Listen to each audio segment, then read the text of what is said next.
Süper Galaksi İmparatorluğu'nun içinden geçtim. Ve cidden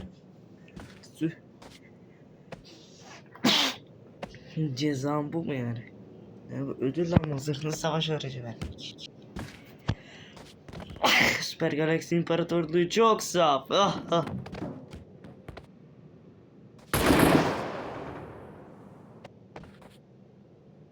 Pek sanmıyorum.